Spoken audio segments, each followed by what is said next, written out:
Hello, my name's Dan and I'm a junior doctor in the NHS. When I started working as a doctor, I found it difficult to apply everything I'd learned at medical school and put this into real-life situations. These presentations are designed to help you apply the knowledge you have and make you feel more confident about your clinical decisions whilst working on the wards. So, an overview of hyperkalemia. What is it? Well, it's raised potassium levels. Anything above 5.2 millimoles per litre is considered hyperkalemia. How is it managed? Well, before determining any pharmacological intervention, an ECG is an essential step in the management, as serum levels of potassium alone cannot be exclusively used to determine the best course of action. Pharmacological therapy revolves around stabilizing the heart, lowering the potassium levels, and preventing further hyperkalemic events in future. This leads us nicely on to what causes hyperkalemia. Broadly, it is when there is either too much potassium taken in, not enough potassium secreted, or a shifting of potassium from intracellular to extracellular. So, how is hyperkalemia managed? Well, as mentioned, an ECG is vital. This is because potassium disrupts the cardiac conduction. Therefore, if any hyperkalemia-related changes are demonstrated on an ECG, then there should be an emphasis on stabilizing the cardiac membrane. Early ECG changes are the tenting of T waves, which can be seen when a potassium level is above 5.5. As potassium levels rise further, there is loss of P waves and also a broadening of the QRS complex.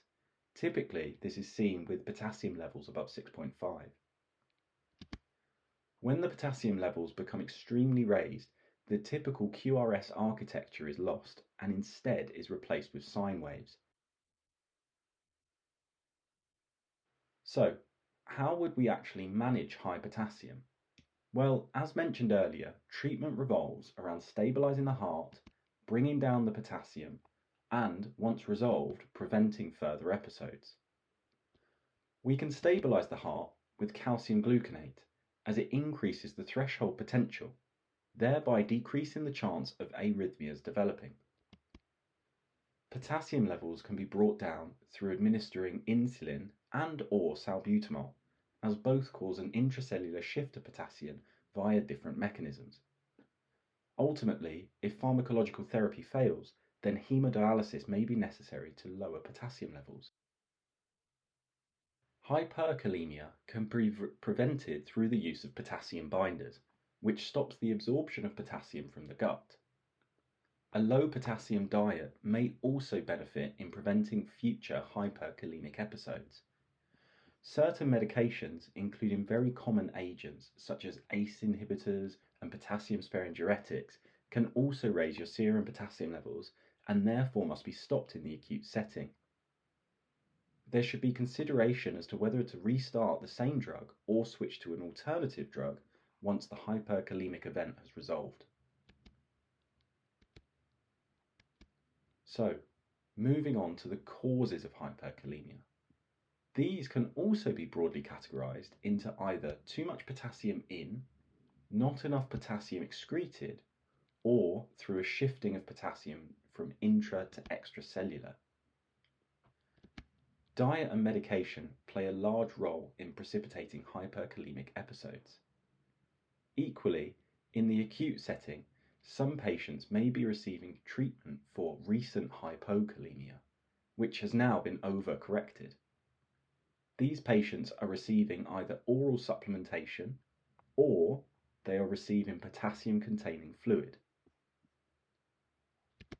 When it comes to insufficient potassium excretion, there are a wide range of causes, yet most commonly it is due to an AKI, in particular acute tubular necrosis. There also may be an element of CKD.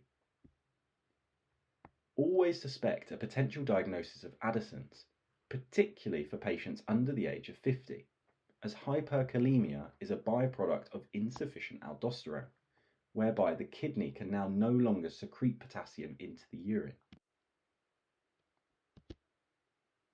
Finally, serum potassium levels can be raised due to extracellular shifting. This is seen in hemolysis, where potassium stored inside red blood cells are released into the serum. This is also the case in severe trauma and burns victims, not only due to tissue destruction, which, as we mentioned, causes a release of intracellular potassium, but also these conditions will lower the blood pH. As part of the body's response to compensate for this acidosis, there is a release of potassium into the serum. In DKA, high potassium is a byproduct of a lack of insulin, and we already know that insulin is vital to lower potassium levels by shifting the potassium into the cells.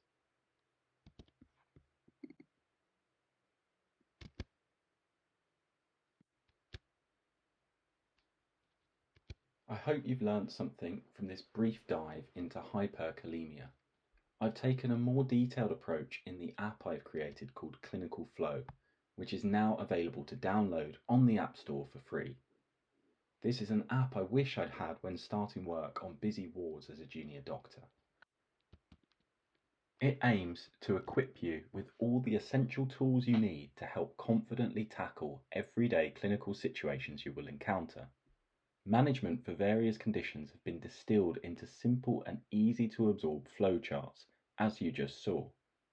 Do try it out and let me know what you think.